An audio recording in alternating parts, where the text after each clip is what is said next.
What is going on, guys? Welcome back to the channel, and today we're going to be covering some more exclusive Battlefield 2042 info, specifically to do with the vehicles in the game and how they've changed since the last installment. Now, for those of you who've been keeping up with all of these videos, you're probably sick of me saying this by now, but for those who don't know, I was super lucky to be invited to the Battlefield 2042 reveal event for a select handful of creators, and we learned so much about the game, all of which we are allowed to talk about. So if you're interested in seeing more videos like this one, then be sure to subscribe to this channel, and then also to the other channel where I've actually covered some of the info over there as well. So the link for that is down in the description. Now anyway, in terms of the vehicles in Battlefield 2042 and the way that they're going to operate this time around, they went into a little bit of detail about some of those changes and also touched on why those changes are being made. Firstly, in terms of what types of vehicles we can expect to see, the usual modern vehicles are all making a return, so helicopters, fighter jets, ground vehicles like tanks, Humvees and LAVs, all of those things that you guys would expect to see are going to be making a return, as well as plenty of other vehicles that we don't really know of just yet, and I'm sure we'll find out a lot more about those in the lead up to launch.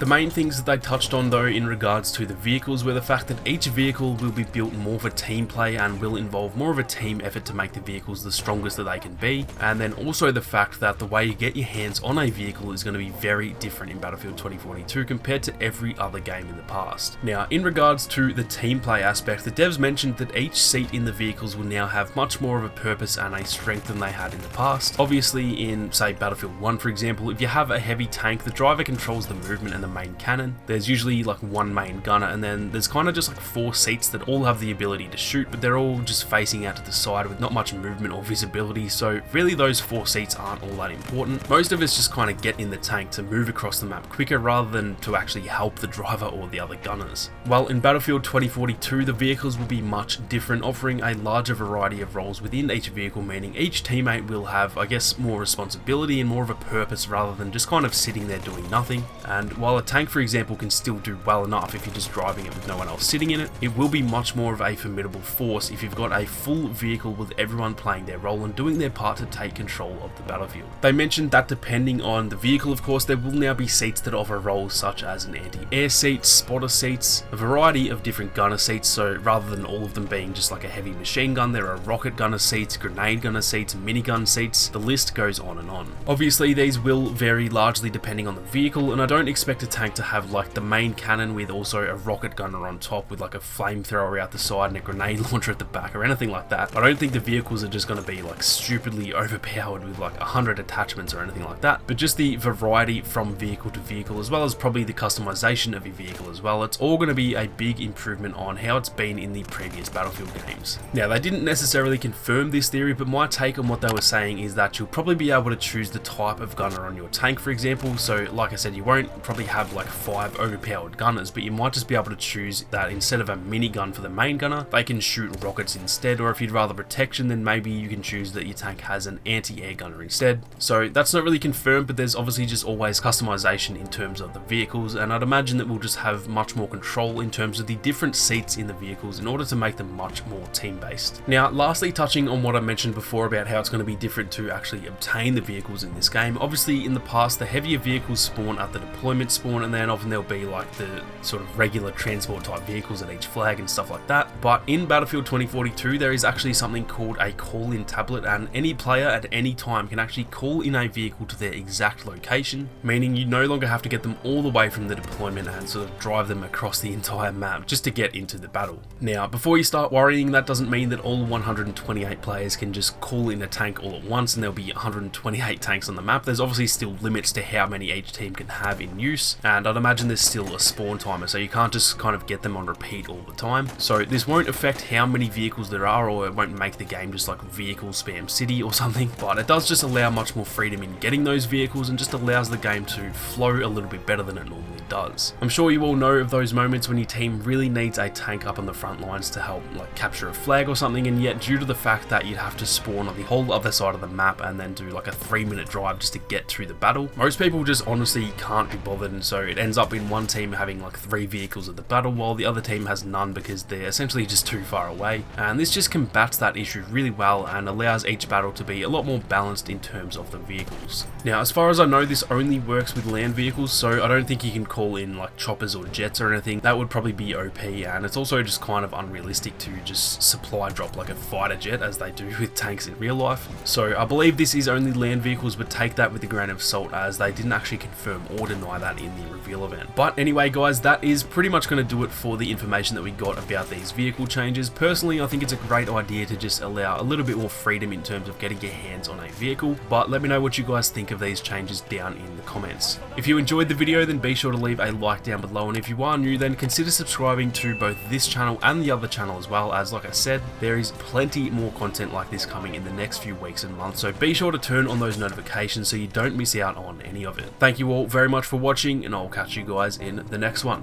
Peace.